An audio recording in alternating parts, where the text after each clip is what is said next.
اکثر یہ سوال ذہن میں آتا ہے کہ کچھ ادارے مشکل سے مشکل حالات میں بھی کیسے ترقی کر جاتے ہیں۔ اس کا جواب قسمت نہیں بلکہ ایک سوچا سمجھا منصوبہ ہے، یعنی حکمت عملی۔ یہ صرف حالات پر رد عمل دینے کے بجائے اپنے مستقبل کو خود بنانے کا ایک طریقہ ہے۔ پیٹر ڈرکر کی یہ بات بہت گہری ہے۔ یہ ہمیں یاد دلاتی ہے کہ مستقبل کوئی ایسی چیز نہیں جو بس ہو جاتی ہے، بلکہ اسے بنایا جا سکتا ہے۔ یعنی ہم صرف انتظار کرنے کے بجائے خود آگے بڑھ کر اسے اپنی مرضی کی شکل دے سکتے ہیں۔ تو سوال یہ پیدا ہوتا ہے کہ اس مسلسل بدلتی دنیا میں صرف رد عمل دینے کی کیفیت سے نکل کر کچھ نیا تخلیق کرنے کی طرف کیسے بڑھا جائے؟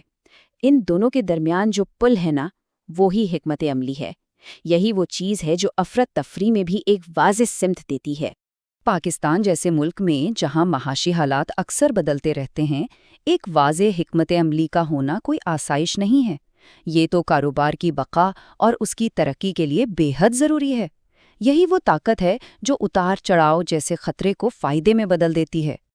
اب اس بات کو ذرا ایسے سمجھیں، ایک شخص سارا دن بھاگتا رہے لیکن کہیں نہ پہنچے، یہ صرف حرکت ہے۔ لیکن اگر وہ ایک نقشہ بنا کر ایک منصوبے کے تحت چلے تو وہ اپنی منزل تک پہنچ سکتا ہے۔ یہ ترقی ہے۔ تو حکمت عملی اس بات کو یقینی بناتی ہے کہ ہماری ساری محنت صحیح سمت میں لگے۔ تو آخر یہ حکمت عملی ہے کیا؟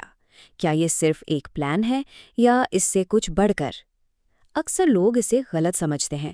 یہ صرف کچھ اہداف کی لسٹ نہیں بلکہ اس سے کہیں زیادہ گہری اور بنیادی چیز ہے۔ یہ تعریف اصل میں سب کچھ واضح کر دیتی ہے۔ حکمت عملی بنیادی طور پر انتخاب کرنے کی ایک منطق ہے، یعنی آپ کیا کریں گے اور کیا نہیں کریں گے۔ مثال کے طور پر ایک کمپنی یہ حکمت عملی بنا سکتی ہے کہ وہ صرف ماحول دوست مصنوعات ہی بنائے گی۔ اب یہ ایک انتخاب ان کے ہر فیصلے کی رہنمائی کرے گا، خام مال خریدنے سے لے کر مارکیٹنگ تک۔ یہ ایک بہت ہی اہم فرق ہے۔ بہت سی کمپنیاں صرف بہتر سے بہتر ہونے کی کوشش کرتی ہیں، جسے ہم عملی تاثیر کہتے ہیں۔ لیکن حکمت عملی کا مطلب ہے ایک بالکل ہی مختلف دوڑ میں حصہ لینا۔ ایک ایسی دوڑ جہاں آپ کے اپنے اصول ہوں جو آپ کو دوسروں سے منفرد بنا دیں۔ تو سوال یہ ہے کہ ایسی حکمت عملی بنائی کیسے جائے جو آپ کو دوسروں سے الگ پہچان دے؟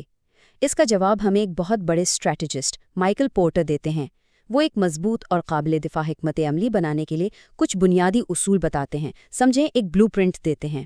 چلیں ایک ایک کر کے ان 5 اصولوں کو دیکھتے ہیں اور سمجھتے ہیں کہ یہ کسی بھی کاروبار کو کیسے بدل سکتے ہیں۔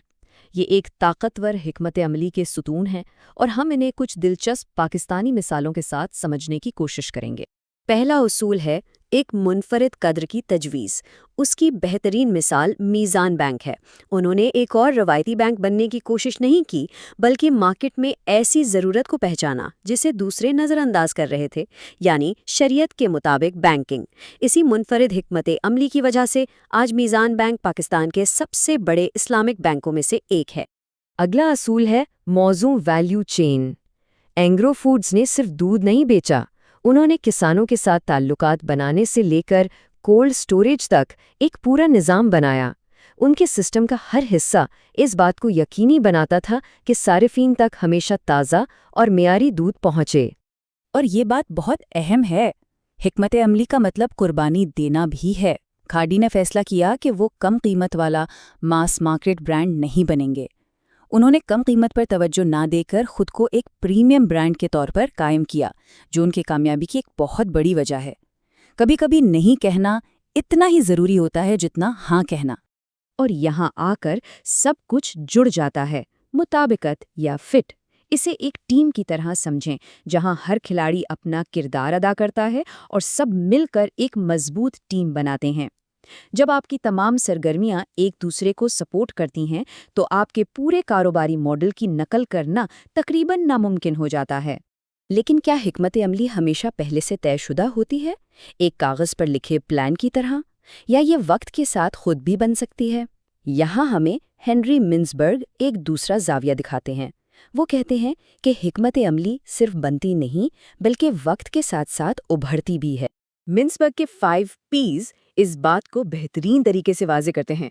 مثال کے طور پر منصوبہ ایک نقشہ ہے، چال ایک ہوشیار اقدام، نمونہ ایک عادت، پوزیشن، مارکیٹ میں آپ کی جگہ اور نقطۂ نظر آپ کی سوچ ہے، یہ سب مل کر حکمت عملی کی گہرائی کو ظاہر کرتے ہیں۔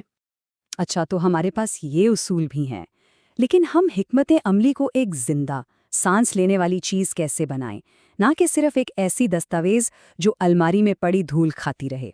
اس کا جواب ایک ایسے نظام میں ہے جو حکمت عملی کو روزمرہ کے کام کا حصہ بنا دے۔ اس پورے سسٹم کی بنیاد صرف 3 سادہ لیکن بہت طاقتور سوالات پر ہیں۔ یہ سوالات دراصل آپ کے سفر کے 3 اہم مراحل ہیں۔ آپ اس وقت کہاں ہیں، آپ کہاں جانا چاہتے ہیں، اور آپ وہاں تک پہنچیں گے کیسے؟ یہ عمل ایک مسلسل چکر کی طرح چلتا ہے۔ سب سے پہلے آپ حکمت عملی بناتے ہیں، پھر اس پر عمل کرتے ہیں اور آخر میں اس کے نتائج کا جائزہ لیتے ہیں۔ یہ ایک نہ ختم ہونے والا چکر ہے جو آپ کو مسلسل بہتر ہونے میں مدد دیتا ہے۔ اور یہی اس سائیکل کی خوبصورتی ہے، یہ آپ کے پلان کو ایک پتھر کی طرح بے جان نہیں رہنے دیتا، بلکہ ایک درخت کی طرح بڑھنے، سیکھنے اور بدلتے حالات کے مطابق ڈھلنے میں مدد دیتا ہے۔ اور آخر میں یہ ایک بات سب کچھ سمیٹ دیتی ہے، جسے ہمارے ماخذ متن کے مصنف سلیمان انور نے بہت خوبصورتی سے بیان کیا ہے۔ تو کیا حکمت عملی صرف ایک کام ہے یا زندگی گزارنے کا ایک طریقہ؟ تو جب ہم اس تجزیے کو ختم کر رہے ہیں تو یہ سوال صرف بڑی کمپنیوں کے لیے نہیں بلکہ ہم سب کے لیے ہے۔ اپنی حکمت عملی کے بارے میں سوچیں اور اپنے مستقبل کو خود بنائیں۔ وہ کون سی منطق ہے جو آپ کے آنے والے کل کی رہنمائی کرے گی؟